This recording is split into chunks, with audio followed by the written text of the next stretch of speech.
Hello everyone, this is Manjul Sharma.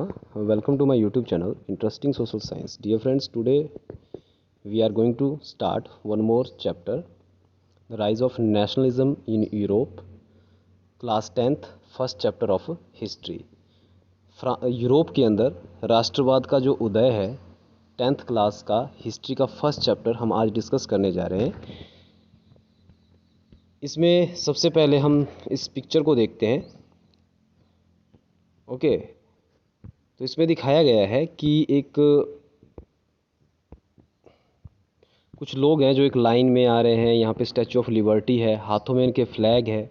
Okay, और यहाँ पे आपको दिख रहा होगा कि बहुत सी जो गॉड एंड गॉडेसेस वगैरह हैं, और बीच में यहाँ पे दिखाया गया है कि फ्रेटर्निटी करके एक भगवान को, गॉड को दिखाया गया है।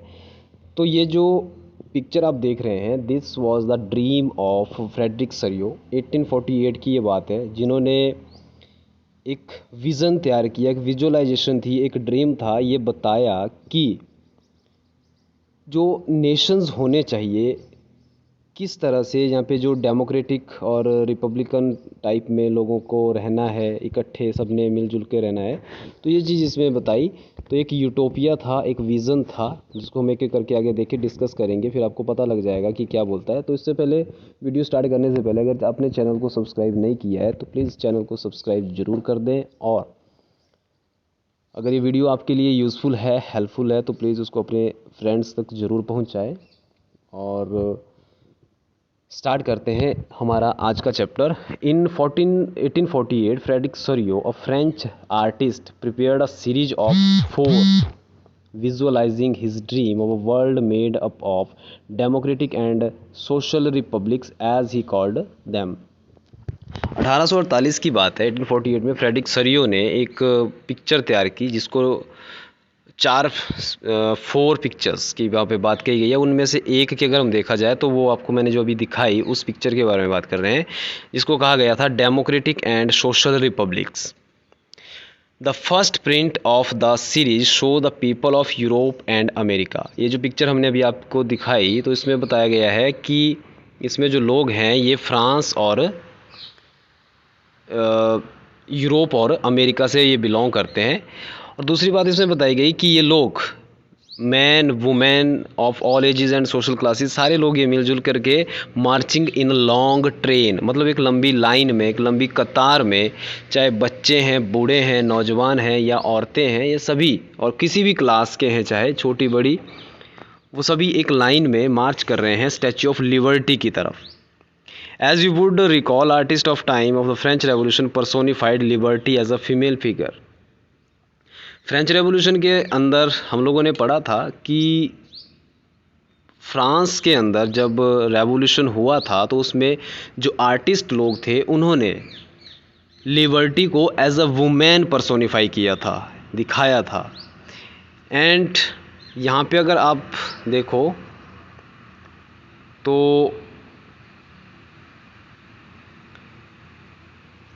here you can recognize the torch of enlightenment and she with the one hand in the charter of rights of a man in the other।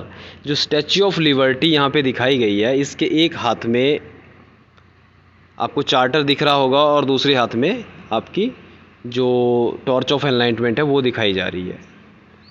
ठीक है, इसके बाद हम बात करते हैं कुछ इंपॉर्टेंट पॉइंट्स की, जैसे कि एब्सोल्यूटिस्ट और यूटोपियन का मतलब क्या होता है। चलिए इनको समझ लेते हैं। एब्सोल्यूटिस्ट का मतलब होता है कि लिटरली अ गवर्नमेंट और a system of rule that has no restraints on the powers of exercise. Restraints का मतलब कि जिसके ऊपर कोई कंट्रोल ही ना हो। In history the term refers to as a form of monarchical government that was centralised, militarised and repressive. एक ऐसा सिस्टम गवर्नमेंट का, एब्सोल्यूटिस्ट का मतलब क्या है, एक ऐसा सिस्टम जहाँ पे पावर जो है किसी एक पर्सन के हाथ में है, उसको हम हिस्ट्री के अंदर बोलते हैं मोनार्किकल पावर या मिलिटराइज्ड या रिप्रेसिव, जो भी है। ओके, उसमें उस पर्सन के हाथ में सारी पावर्स हैं, वहाँ पे लोगों के हाथ में कोई भी राइट्स वगैरह नहीं है। जो मोनार्की डिसाइड करेगी वही स्टेट के अंदर या नेशन के अंदर करना पड़ेगा। तो ये एब्सोल्यूटिस्ट का मतलब होता है। और यूटोपियन का मतलब है एक विज़न। ठीक है। विजन का मतलब क्या है? The people of the world are grouped as a distinct nation identified through their flags, national costumes. Sorrieu ने एक यूटोपियन, एक विज़न के बारे में बात कही। यूटोपियन का मतलब क्या है कि जैसे आज के टाइम में हमारे हाथ में मोबाइल फ़ोन है, अगर हमने आज से लगभग 500 साल पहले इसको इमेजिन किया होता कि कुछ ऐसा यंत्र नेक्स्ट 500 ईयर्स में आएगा जो हमारी आवाज़ को एक जगह से दूसरी जगह विदाउट एनी वायर पहुंचा देगा, इवन हम पिक्चर्स भी देख सकते हैं, तो ये एक उस टाइम पे यूटोपियन होता, एक विज़न होता, एक ड्रीम होता, सपना होता। तो वही चीज़, उसका जो एक सपना था उसने ड्रॉ किया था पिक्चर में। अब देखो इसमें क्या हो रहा है। Leading the procession wave pass the Statue of Liberty are the United States and the Switzerland which by this time were already nation states. इसमें क्या बताया गया है, इसमें ध्यान से समझना। यहाँ पे जो आपका स्विट्ज़रलैंड है और यूएसए है, ये स्टैच्यू ऑफ लिबर्टी को क्रॉस कर चुका है। स्टैच्यू ऑफ लिबर्टी को क्रॉस करने का मतलब क्या है? इनकी नेशन स्टेट्स बन चुकी है। यहाँ पे मोनार्किकल जो पावर है वो ख़त्म हो चुकी है। कंट्री जो है वो अब बिल्कुल अपने जो लोग हैं वहाँ पे वहीं पे गवर्नमेंट वो बना रहे हैं। बाकी लोग लाइनों में लगे हुए हैं। यहाँ पे आप चेक कर सकते हैं, सबके हाथ में एक एक फ्लैग दे रखा है। ये एक आइडेंटिफिकेशन है अपनी कंट्री की। जैसे हमारे इंडिया का जो ट्राई कलर है, जो फ्लैग है हमारा तिरंगा है, वो शो करता है कि ये इंडिया है, भारत है। वैसे ही उस टाइम पे भी ये लोग अपने अपने हाथों में झंडे लिए हुए स्टैच्यू ऑफ लिबर्टी की तरफ बढ़ रहे थे। और स्टैच्यू ऑफ लिबर्टी की को क्रॉस करने के बाद इट मीन्स उनके हाथ में जो मोनार्किकल जो पावर थी अब वो ख़त्म हो चुकी है और वो जो पावर है लोगों के हाथ में आ चुकी है। France identifiable by the revolutionary try colour has just reach the statue. यहाँ पे फ्रांस के बारे में बताया गया है कि वो कुछ ही कदम दूर वो पहुँचने वाला है। She is followed by the peoples of Germany. अब देखिए कौन किसको कहाँ पे फॉलो कर रहा है। तो उसको फॉलो कर रहा है Germany, bearing the black red gold flag. Interestingly at that time when Sorrieu created this image the German peoples did not yet exist as a united nation. देखो एक इम्पॉर्टेंट चीज़ यहाँ पे ये है कि जब सरियो ने इस पिक्चर को क्रिएट किया था तो उस टाइम पे जर्मनी नाम की कोई कंट्री नहीं थी। मतलब अलग अलग छोटे छोटे इसमें बटा हुआ था और जो लोग जर्मन बोलते थे। द ने flag they carry is an expression of liberal hopes in 1848 to unify the numerous German speaking principalities into a nation state under a democratic constitution. तो ये लोग होप कर सकते थे इस चीज़ की कि आने वाले टाइम में एक जर्मनी कंट्री भी होगा। Following the German peoples are the people of Austria. देखिए कौन से लोग थे जिनको जर्मन कहा जाता था या जर्मनी से वो भी लोग बिलोंग करते थे। तो सबसे पहले Austria kingdom of the two Sicilies, Lombardy, Poland, England, Ireland, Hungary, Russia. From the heavens above the Christ sainted angels gaze up upon the scene. ठीक है, तो पहले तो ये समझ लेते हैं कि जर्मन के जो लोग हैं वो कौन कौन से थे। तो रशिया के हो गए, हंगरी, आयरलैंड, इंग्लैंड, पोलैंड, ये लोग जो सारे थे ये जर्मन भाषा बोलते थे और कहीं ना कहीं उससे ये बिलोंग करते थे। ठीक है ना, लेकिन जर्मनी ऐसी कोई अभी कंट्री यहाँ तक नहीं थी। और आपको आसमान में कुछ भगवान यहाँ पे दिखेंगे, गॉड आपको दिखेंगे जो ये सारे जो नज़ारा है उसको देख रहे हैं। ठीक है ना। और आगे की हम बात करें,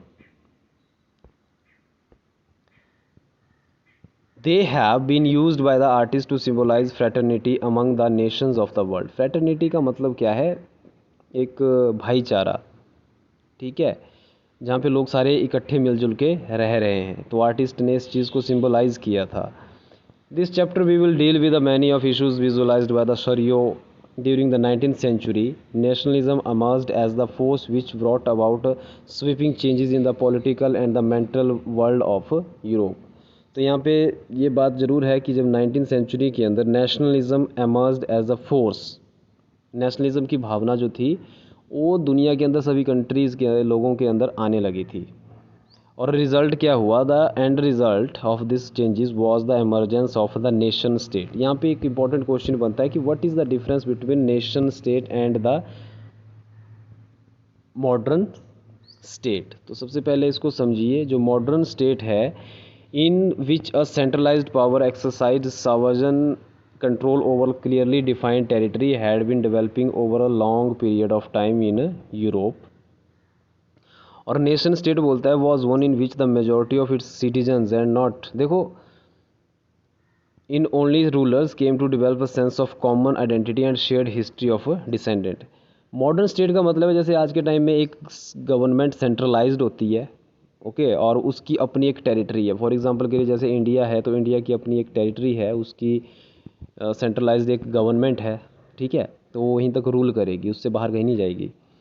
और नेशन स्टेट का मतलब क्या है, इसके अंदर जो लोग रह रहे हैं, अब वो ये नहीं कहेंगे कि मैं, वो कहेंगे हम लोग, यानी कि एक इक्वलिटी की जो बराबर के बारे में बात की जा रही है उसको दिखाएगा।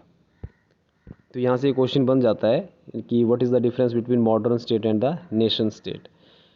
This commonness did not exist from the memorial, it was forced through struggles, through the action of leaders, common people. This chapter will look at the diverse processes through which nation state and the nationalism came into being in the 19th century in Europe. तो Europe के अंदर कैसे nationalism आया।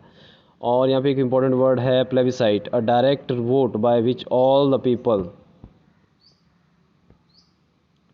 Reason are asked to accept और reject a proposal. यानी कि plebiscite का मतलब होता है कि फॉर एग्जांपल ये एक कंट्री है और ये बीच में से टूट जाती है, ओके, जैसे इंडिया और पाकिस्तान का जब डिवीज़न हुआ था, पार्टीशन हुआ था, एक पाकिस्तान अलग कंट्री बन गई थी और इंडिया पहले से कंट्री एग्जिस्ट करती थी, तो उसका एक हिस्सा तोड़ करके पाकिस्तान बना दिया गया था। तो लोगों से जब वोटिंग करवाई जाती है कि आपने इंडिया में रहना है या पाकिस्तान में जाना है, किसी जगह को लेकर के, ओके, तो गुजरात में एक जगह थी उस टाइम जूनागढ़, तो वहाँ पे प्लेबिसाइट करवाया गया था, लोगों से वोटिंग करवाई गई कि आप you want to live in the India और पाकिस्तान में जाना चाहते हो, ओके। तो that is called the plebiscite. बाकी हम नेक्स्ट लेक्चर में स्टार्ट करेंगे the French revolution and the idea of nation. The real chapter will start from the here. और यहाँ तक जो हमने अभी किया ये जस्ट एक इंट्रोडक्शन थी इस चैप्टर के बारे में, जो अभी हमने इस पार्ट में कर ली। बाकी नेक्स्ट हम स्टार्ट करेंगे the French revolution and the idea of nation in next lecture. So thank you my dear students और फ्रेंड्स।